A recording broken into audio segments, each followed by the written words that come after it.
Hello and welcome back to Dronacharya IS YouTube channel. This is Dr. Daman Benipal presenting you daily current affairs covering 24th February 2022.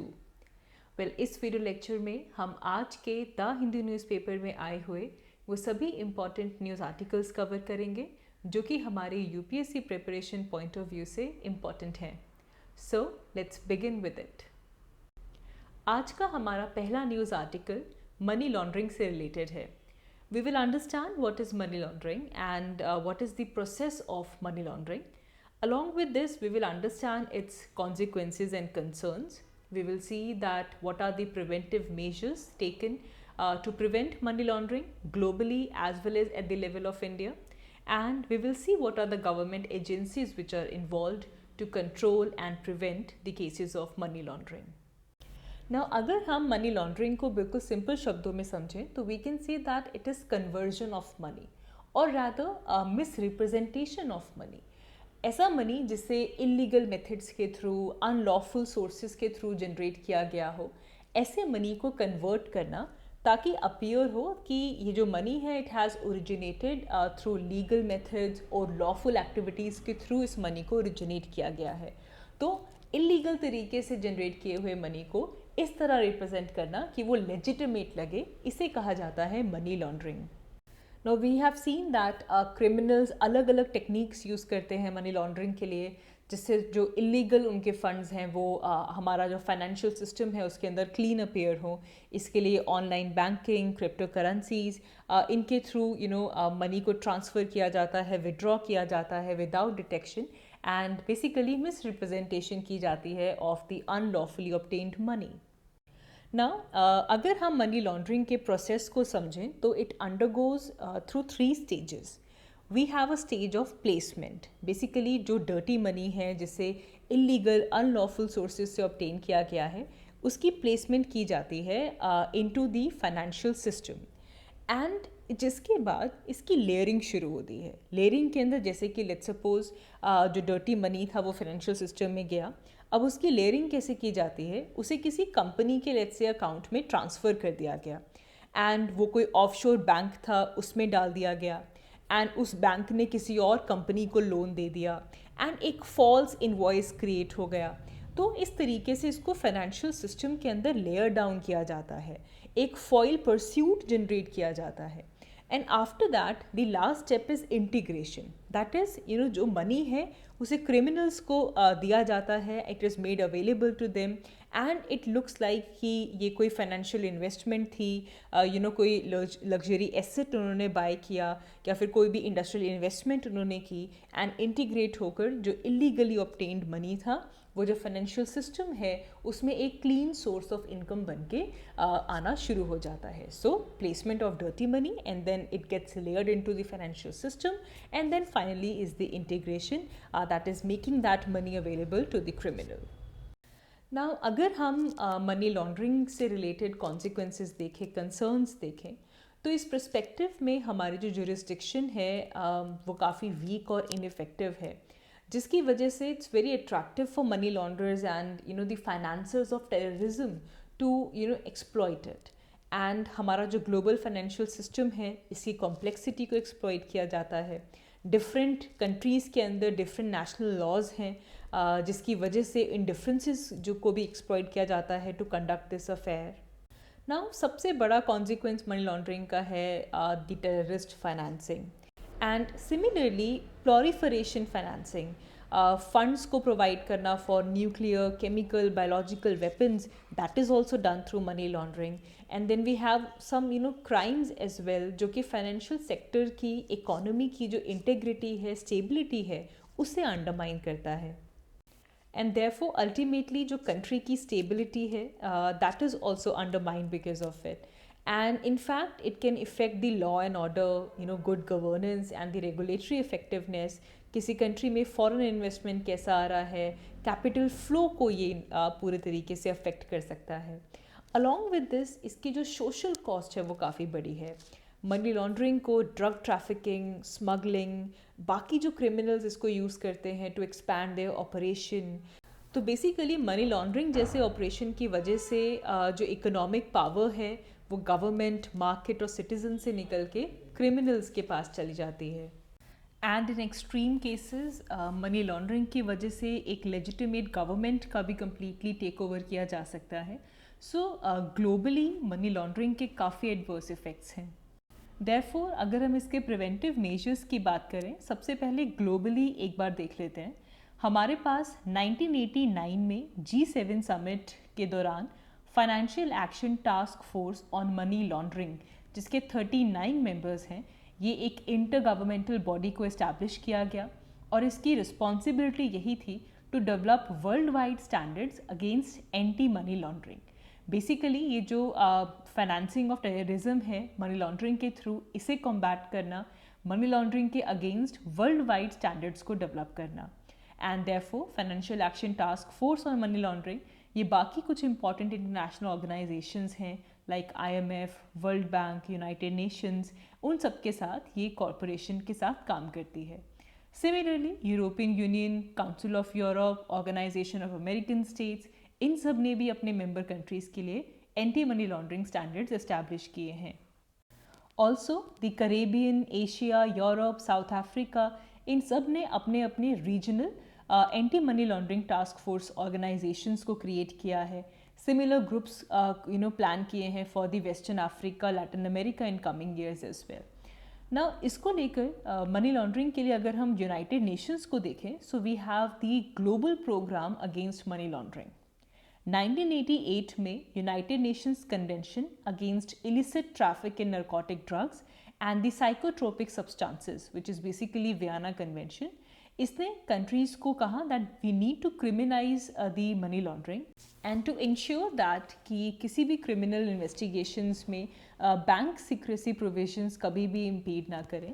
And we need to facilitate the legislative amendments ताकि international cooperation improve हो सके in terms of investigation and prosecution. तो basically by combating the money laundering, United Nations is making a crucial contribution to the fight against the organized crime as well at the international level too. Now अगर हम India के अंदर money laundering की prevention के लिए preventive measures अगर देखें, तो we need to know the PMLA. PMLA is the Prevention of Money Laundering Act 2002. इसे 2003 में इनैक्ट किया गया था and it came into effect from 1 July 2005. And इसके अंदर बेसिकली जो बैंकिंग कंपनीज़ हैं, फाइनेंशियल इंस्टीट्यूशंस हैं, इन सबको ऑब्लिगेशंस दी जाती हैं और जो बाकी इंटरमीडिएट्स हैं, ताकि कोई भी क्लाइंट आता है उसकी आइडेंटिटी की वेरिफिकेशन, उनके जो रिकॉर्ड्स हैं उनके मेंटेनेंस के लिए there are certain obligations which are given to such banking companies and institutions, ताकि बेसिकली एक फाइनेंशियल इंटेलिजेंस यूनिट इंडिया इसकी फॉर्मेशन हो सके। ना इसके अलावा इंडिया में जो गवर्नमेंट एजेंसी इन्वॉल्व होती है when it comes to the money laundering cases, in that we need to know about the enforcement directorate. जो डायरेक्टोरेट ऑफ इन्फोर्समेंट है ये एक लॉ इन्फोर्समेंट एजेंसी है, बेसिकली एक इकोनॉमिक इंटेलिजेंस एजेंसी है, and it is whole solely responsible to enforce the economic laws and to fight against the economic crimes in India. And ये basically Department of Revenue under Ministry of Finance इसका एक part है। And अगर हम इसका origin देखें तो it goes back to 1956 जब एक एनफोर्समेंट यूनिट बनाई गई थी in the department of economic affairs, and it was to handle the exchange control laws violations under the foreign exchange regulation act 1947। Now अगर हम प्रेजेंट टाइम में enforcement directorate के prime objectives देखें तो दो बड़े एक्ट्स हैं गवर्नमेंट ऑफ इंडिया के जिनके लिए इन्फोर्समेंट के लिए इन्फोर्समेंट डायरेक्टोरेट रिस्पॉन्सिबल हैं। One is foreign exchange management act 1999 and the other one is Prevention of Money Laundering Act 2002. आगे बढ़ते हैं। हमारा next news article Russia Ukraine conflict से रिलेटेड है। हमने हमारी कल की वीडियो में देखा that Russia has recognised 2 breakaway states of the eastern Ukraine.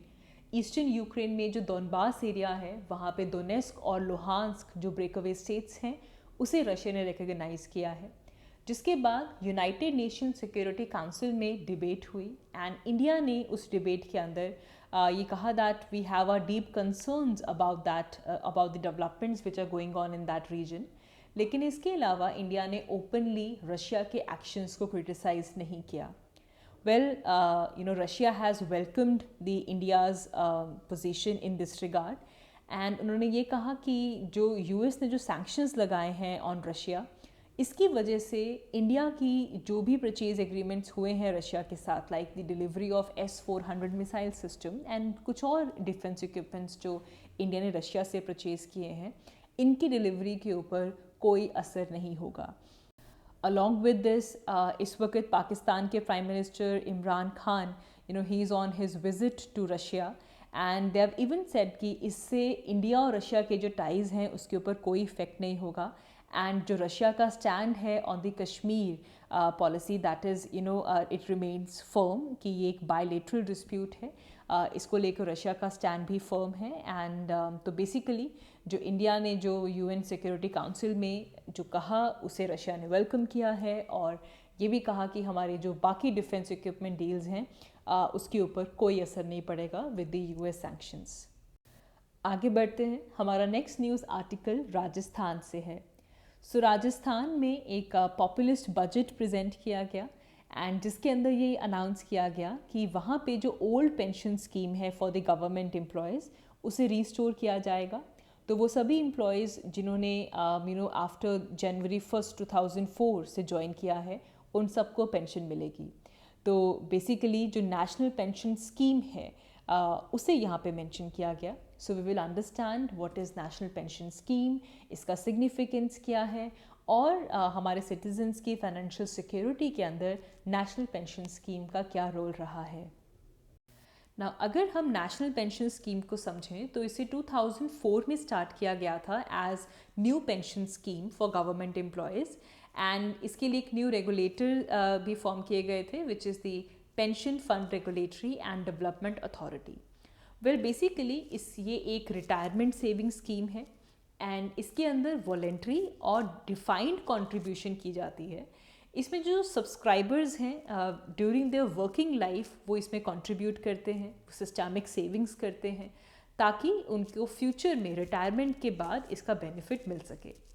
अगर हम इसकी कवरेज की बात करें तो it is open to all the citizens of India. Even अगर कोई अनऑर्गेनाइज सेक्टर से भी है उनको भी यहाँ पे कवर किया जाता है ना. इसके स्ट्रक्चर को अगर हम समझें तो यहाँ पे हमारे पास 2 टायर्स ऑफ अकाउंट होते हैं, tier 1 and tier 2 account. Tier 1 basically एक non withdrawable permanent retirement account है. इसके अंदर जितनी भी अक्यूमुलेशंस होती हैं वो डिपॉजिट होती रहती हैं, और रिटायरमेंट के बाद जो फंड्स हैं वो अवेलेबल होते हैं. Tyre 2 accounts voluntarily withdrawable account होता है. एज पर दिस नीड जो सब्सक्राइबर हैं वो अपने फंड्स को यहाँ पे क्लेम कर सकते हैं. एलिजिबिलिटी की बात करें तो एनी सिटीज़न, चाहे वो रेजिडेंट हो चाहे नॉन रेजिडेंट हो, in the age group of 18 to 65 they can join the national pension scheme. and even अगर हम यहाँ पे आपको नोट करना होगा कि जो OCIs होते हैं, ओवरसीज सिटीजन ऑफ इंडिया, और PIOs, person of Indian origin, they are not eligible for opening their NPS accounts. Now यहाँ पे अगर हम इसका रोल समझें तो ये काफ़ी फ्लेक्सिबल है. Now it offers range of investment option and choice of pension fund managers as well, and जिसके थ्रू जो इन्वेस्टमेंट्स हैं उनकी जो ग्रोथ है उसे आप प्लान कर सकते हैं इन अ रीजनेबल मैनर. सो जो इंडिविजुअल है they can switch from one investment option to another and from one fund manager to another subject, and ये टोटली मार्केट रिलेटेड होती है. तो यहाँ पे जब अकाउंट ओपन किया जाता है तो एक परमानेंट रिटायरमेंट अकाउंट नंबर मिलता है which is a unique number, and it remains with the subscribers through out their life time. And ये जो NPS है ये बेसिकली सीमलेस है. अगर आप डिफरेंट जॉब्स लेते हैं अक्रॉस डिफरेंट लोकेशन तो ये सीमलेसली ट्रांसफ़र हो जाता है. तो इस NPS सिस्टम के थ्रू राजस्थान स्टेट गवर्नमेंट जो पेंशन स्कीम है उसे दोबारा शुरू करने वाली है. आगे बढ़ते हैं. हमारा नेक्स्ट न्यूज़ आर्टिकल तमिलनाडु के वन्यार कोटा लॉ से रिलेटेड है. सो तमिलनाडु गवर्नमेंट ने जो लॉ पास किया इसके अंदर वहाँ पे जो मोस्ट बैकवर्ड क्लासेस के लिए जो रिजर्वेशन दी जाती है in education and public employment which is basically 20%, जो 20% रिजर्वेशन MBCs को दी जाती है, इसके अंदर एक इंटरनल रिजर्वेशन का प्रोविजन दिया गया to the Vanniyakula Kshatriya community. So most backward classes का जो 20% है उसमें से 10.5% internal reservation Vanniyakula and Kshatriya community को दी गई। लेकिन इस बिल को चैलेंज किया गया। इट वॉज चैलेंज क्योंकि this law was passed just some hours before the model code of conduct came into force in the state of Tamil Nadu in February 2021। तो मॉडल कोड ऑफ कंडक्ट लगने से कुछ ही घंटे पहले इस एक्ट को पास किया गया था। तो पटिशनर ने आर्ग्यू किया कि ये जो एनैक्टमेंट हुई है ये पॉलिटिकली मोटिवेटेड थी and this law was passed hastily, जिसे लेकर तमिलनाडु गवर्नमेंट का ये आर्ग्यूमेंट था कि they are elected government and you can not bar the government to exercise their power to make any policy during their tenure, चाहे वो until last minute ही क्यों ना हो। एंड इसे लेकर तमिलनाडु गवर्नमेंट ने ये भी आर्ग्यू किया कि उन्होंने 2020 में एक कमीशन बनाया था to collect the quantifiable data on the caste and communities and tribes in Tamil Nadu, and उनको 6 मंथ्स के अंदर अंदर अपनी जो रिपोर्ट है वो सबमिट करनी थी।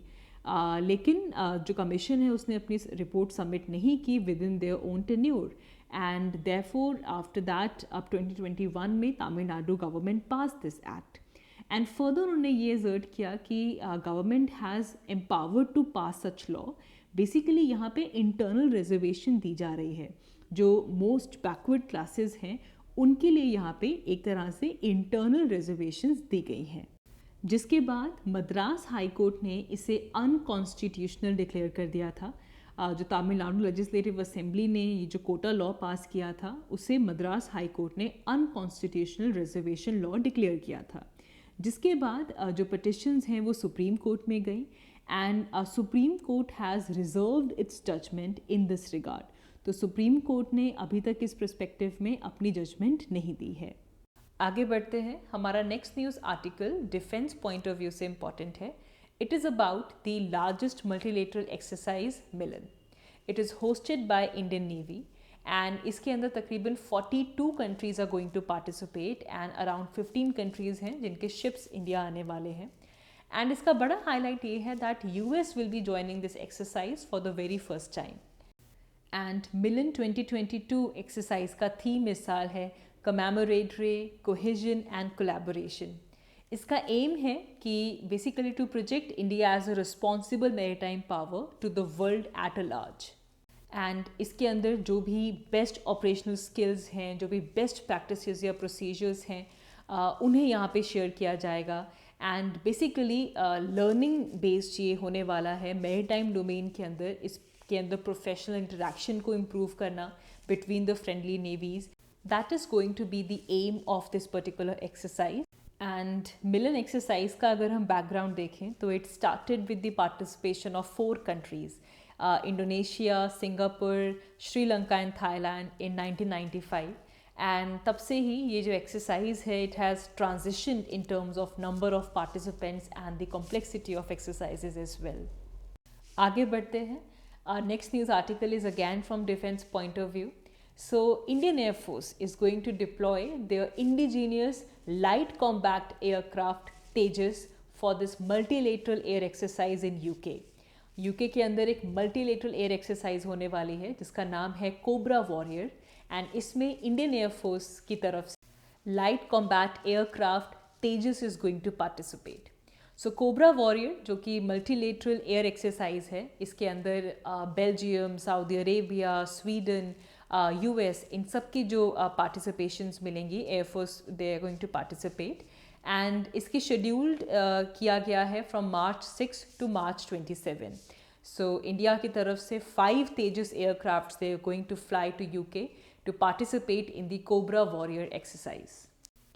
So that is it. That is all for this video. हमने इस वीडियो में आज के न्यूज़पेपर में जो भी इम्पॉर्टेंट न्यूज़ आर्टिकल्स थे हमारे प्रिपरेशन पॉइंट ऑफ व्यू से उन्हें डिस्कस किया।